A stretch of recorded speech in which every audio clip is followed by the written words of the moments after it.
Hello friends, आज हम लोग लाइब्रेरी साइंस के फील्ड में टॉप लाइब्रेरी नेटवर्क के बारे में जानेंगे। The first one is CALIBNET, also known as Calcutta Library Network. It was established in year 1986. Second library network is Ahmedabad Library Network, also known as ADNet, established in 1994. The third one is Bangalore Academic Library Network, also known as BALNet. It was established in 1995.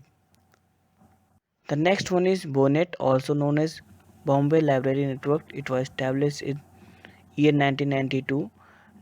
Next one is DELNet, also known as Developing Library Network. It was established in year 1992.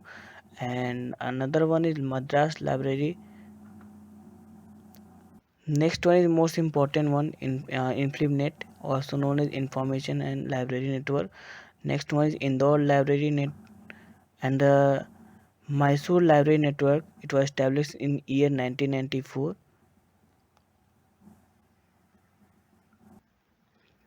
Next one is Pune Library Network, also known as PUNET, established in 1992. Next one is Management Library Network, also known as ManLibNet, and this last one is MOES KRC Net. Thank you.